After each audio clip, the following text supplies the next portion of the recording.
Welcome to Inside ChampCar, your all-access pass to the wild world of grassroots endurance racing. I'm your host, Bill Strong, and today we've got a very special guest, a familiar face to motorsports fans across the country. He's a racer, TV presenter, and longtime champion of budget-friendly competition. Stephen Cox is in the house. Stephen, you've done it Hey, all from thanks for Mav. having me out, Bill. I appreciate it. Good to hear from you. You too, man, and thanks for joining us. Steve's done it all, from MavTV to Motor Trend, from cockpit of an endurance car to the broadcast booth. He's raced everything from open wheel to stock cars, and today we're talking racing stories, broadcast insights, and why grassroots racing still matters. Stephen, welcome to Inside Champ Car. You've been around the sport at all levels. What keeps you coming back to grassroots endurance racing? Uh, Price, I guess. Isn't that it for all of us, Bill? I mean, at the end of the day, there's people out there like Champ Car coming together and making this realistic and affordable, not only from the level of amateurs who just say, "Hey, listen, I'm ready to write a check." Just don't make it too big because I want to go have some fun.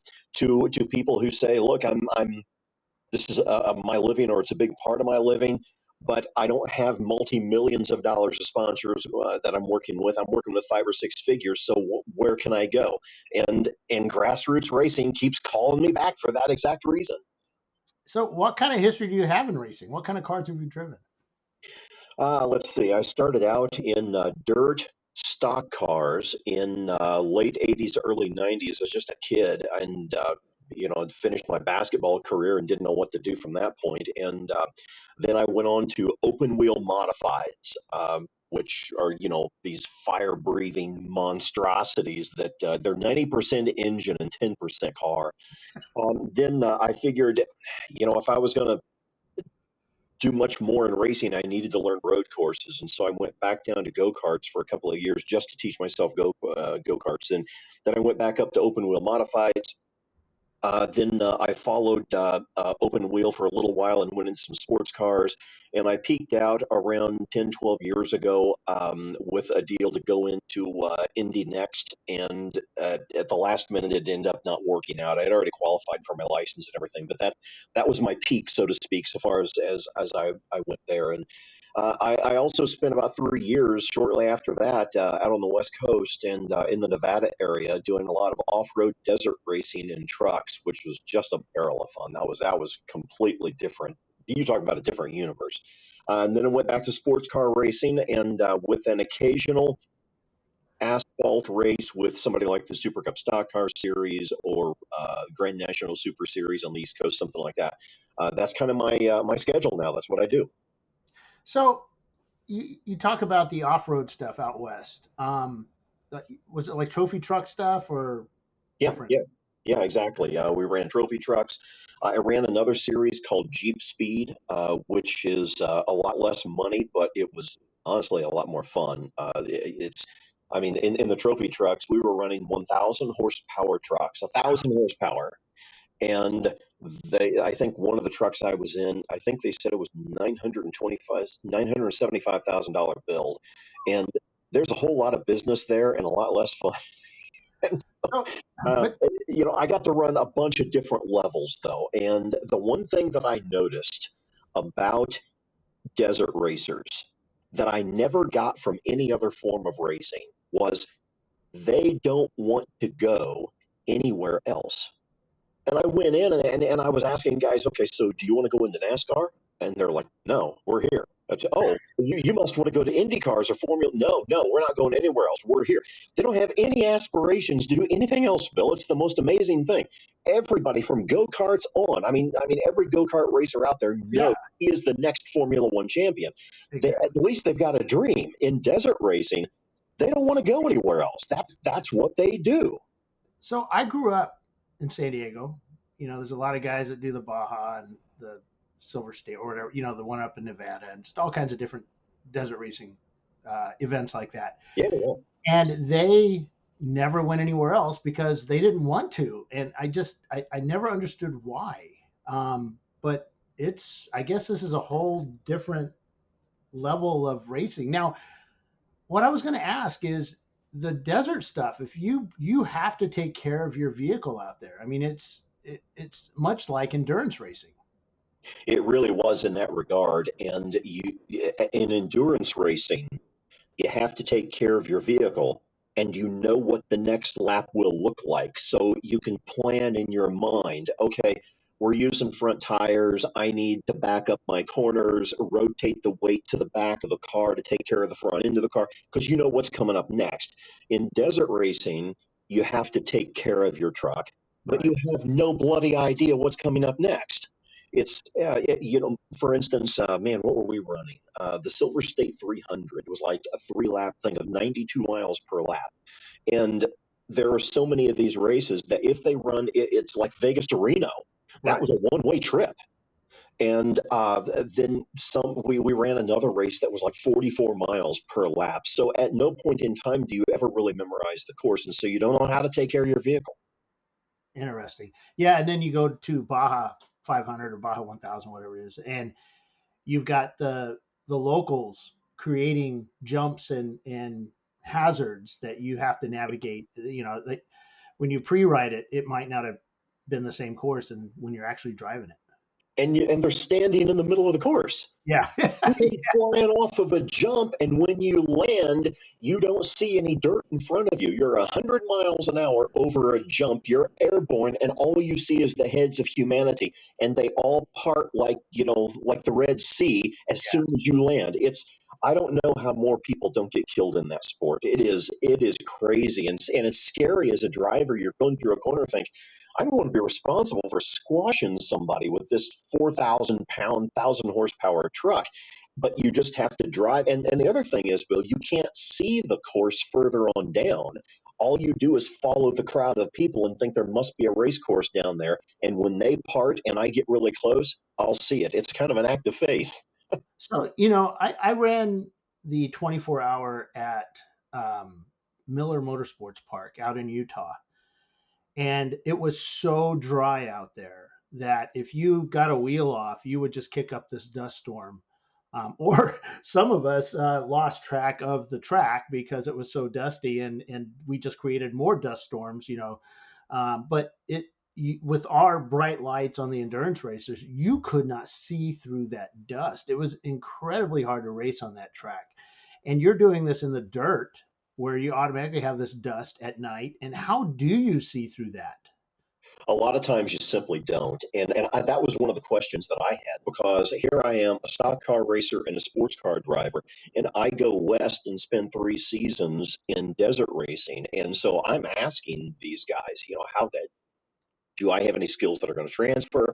And one of the questions I asked one particular owner was, how do you drive when you can't see? There's so much dust in front of you in some areas. Right. And he said, you can't drive what you can't see. He goes, you slow down as much as you have to slow down. If that means you're going 20 miles an hour, then that's what you do. You Oh, can't drive what you can't see. wow. Okay. That makes sense. All right. You've raced in so many formats, but there's something unique about the energy in a Champ Car pit lane. What stands out to you when you're walk into one of our events? Uh, I think it's the camaraderie that you just don't get anyplace else. Wally Dallenbach Jr. was a buddy of mine for a lot of years. He and I co-hosted a lot of a lot of television shows, and he and I were sitting down doing the Best in the Desert series, and we were hosting it for, I forget what network we were on, and the owner of the series was named Casey Folks, and he walks in and he says, now coming up in this next scene, because it was pre-recorded, he said, we've got one racer pulling over to help another racer. So I want you to point out the camaraderie of the sport. And so we're like, well, okay. And so he walks out of the room, and Wally looks at me and he goes, listen, when I see somebody on the side of the road, I just think that's one less guy I have to beat. We Exactly. both were cracking up, and we thought, we never heard of such a thing. But yes, I gotta say, in a Champ Car event, the camaraderie is a level above what I see in a lot of other places. And it's not that, it's not a blessed relief sometimes when a guy goes out and you find out he's in your class, so you just made the podium. But at the same time, if there's somebody on pit road who needs something, You go up and down pit road and ask, and people will help you out. Oh yeah. And listen to me, in a lot of stock car racing, that doesn't happen. You can go up and down pit road all day, and they aren't going to help you for nothing. It is unique to Champ Car, I think, and or either that, or maybe it's just unique to grass level motorsports. Period. That people are friends. That I'll go up and down pit road and talk with the teams that I've driven before, and it's just a lot of fun, and there's less pressure. Yeah, I think because we don't have the money issue, you're not out there winning. You're just winning these cheap little trophies, though they're not really cheap. They're pretty Yeah. pricey. But you're out there to win a small little trophy, no money, and I think that changes it. That you're just out there having fun along with everybody else.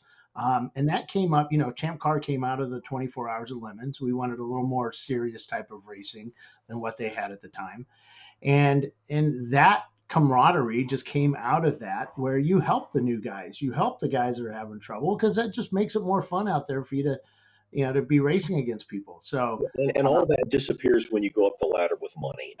In IndyCar and in the Indy Next series, and I am not trying to tell the world that I'm a former IndyCar driver. I was not. I got a contract to drive Indy Next, and we got 2 tests in for the first race, and it didn't happen. So I'm not trying to say that, but I got close enough to tell you that every single conversation that you have is always about the money, and it's always about, well, now we want to deposit for car damage, and we want this, and you got to sign this contract, and now we're going to Kentucky to do our next test, and it's going to cost this many $1,000s. Every conversation you have is about money, and at the Champ Car level, there's some of that, but not near as much, and the fun factor goes up. yeah, I mean, I spent a weekend with a rather famous race team owner, manager, at a IMSA event, and he races in Champ Car as well. And watching him do his work, they're trying to get the car ready for the event that weekend. He's talking with drivers, trying to sort out things for the following year or future events, sorting out money, and it was just it's a full time 24/7 job for a lot of these guys. And I think that when they, Bill Riley has, and that's what I'm talking about. Bill Riley has said multiple times that when he comes down and races with Champ Car, it's like a vacation for them. They're just out here having fun because there's just no pressure involved like there is with the big leagues. But But then, also think about this, Bill. If yeah, they were coming down and just commanding the field with no challenges whatsoever, it wouldn't be fun for them at that level either. oh And yeah, I think that speaks well for the series. I yeah, mean, we've got some drivers here. I never made it to the top in anything, but I've been fortunate to race against guys like Scott Sharp and Brian Vickers and Morgan Shepherd, tons of NASCAR guys, Scott Goodyear, Tommy Kendall. And we've got guys who can race at that level. And I'm not saying it's all of us, and nobody, Ferrari's not rushing out to sign a roster of Champ Car drivers, but guys like Dylan Wittenauer and I don't know, Todd Carver and Logan Causey and Todd Lamb and Matt Peterson, these guys can drive race cars. yeah. And they are good, and they're good enough to where when a guy like Riley wants to come down and have a weekend, he's got somebody he can fight with. And that speaks well for the series. Right, right. I mean, Riley's okay driving. I want to say, he's not a great driver. Yeah, I'm up here in Piney River, Virginia. He's down in Mooresville right now, so I can say that. But there's other people on his team that can drive, that have Rolexes and have wins in Le Mans and stuff like that. So yeah, it's see these guys to come race with us. There's some people that kind of frown upon the pros coming down and playing with us, but there's also a group of us that thrive on that. Being able to pass Tony Stewart, at a Trump car race, because that's when he raced with us. Was sort of the highlight of my, I don't want to say career in Champ Car, but it was cool. Though his car wasn't exactly working right, but I did pass Tony Stewart. So that was kind of cool. And So how many people can say that? yeah, I mean, exactly. who cares what the reason is? I don't care if he had a broken leg. You still pass the guy. And I'll tell you, I hosted a show with Tony Stewart for quite a while and got to know him pretty well, away from television as well. And he'd be the first one to laugh about that, Bill, and Oh, say, "Yeah, you can brag. It's okay." yeah, but he'll race anything. Yeah, He's like yeah. a lot of guys that I know that we will race anything, shopping carts, Hot Wheels, and real race cars. So, hey, you're not just a TV guy; you're a wheelman too. So, what's your craziest on-track moment in endurance racing?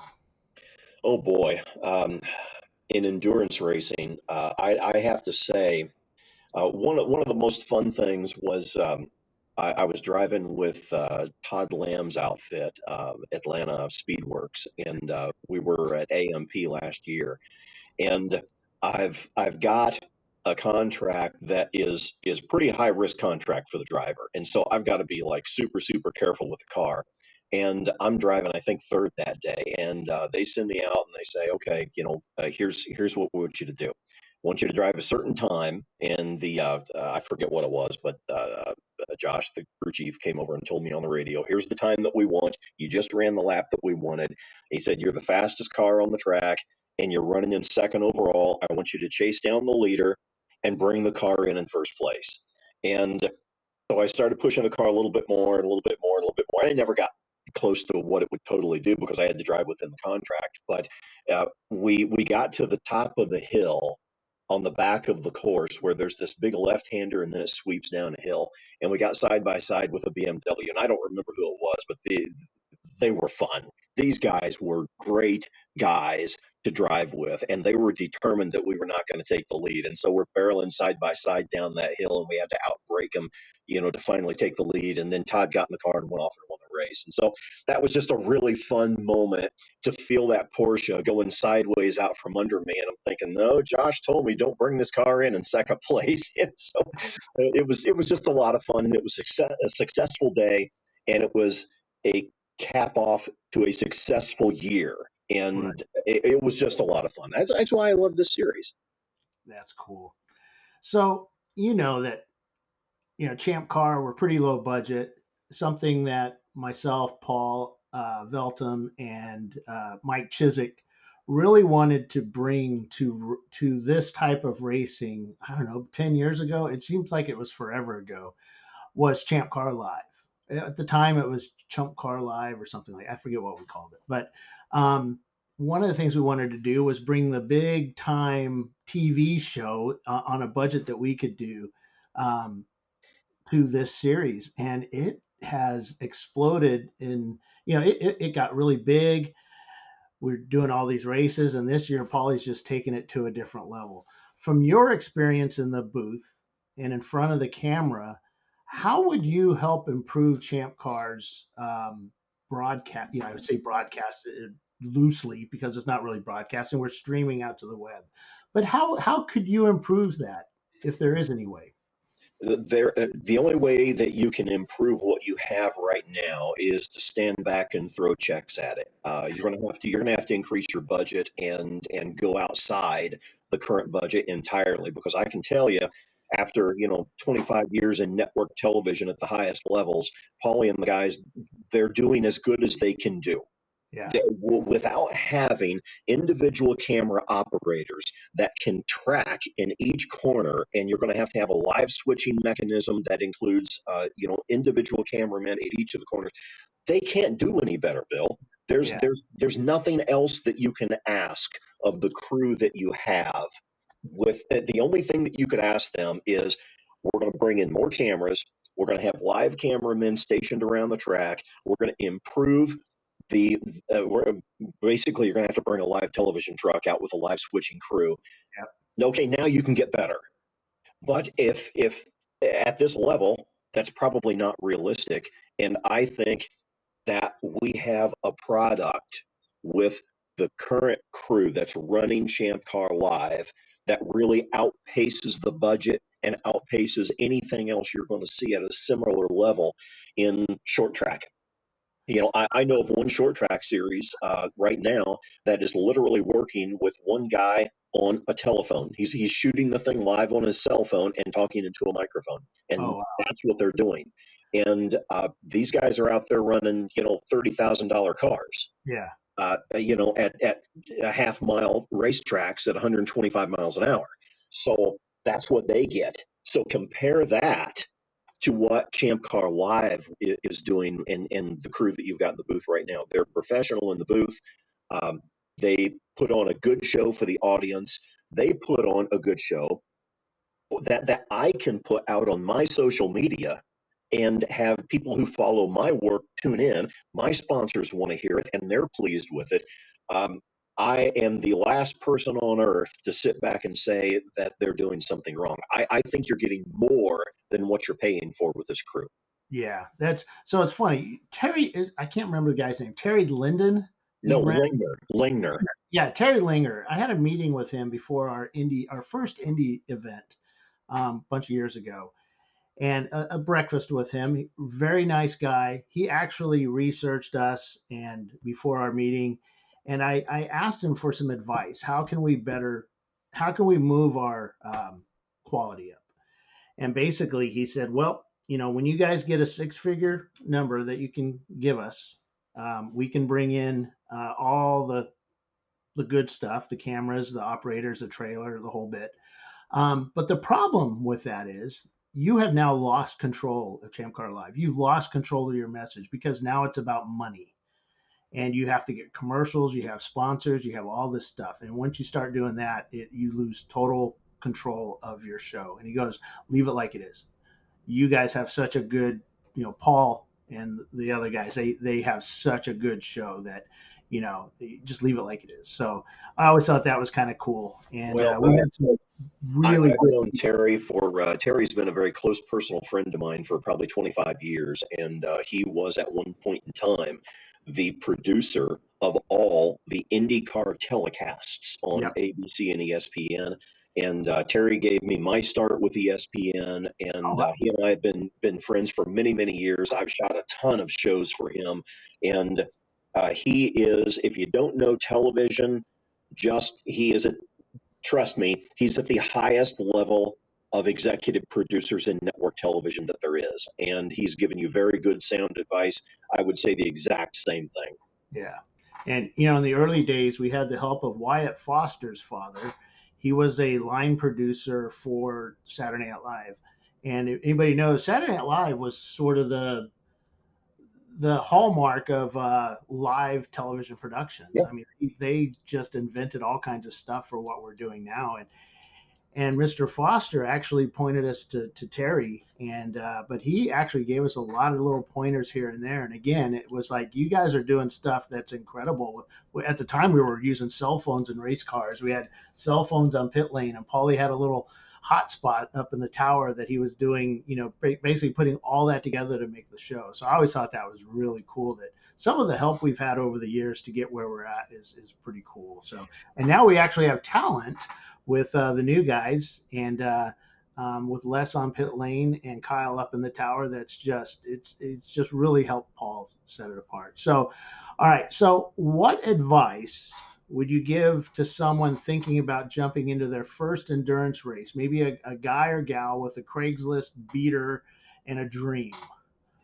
Well, the first thing I would say is don't field your own car.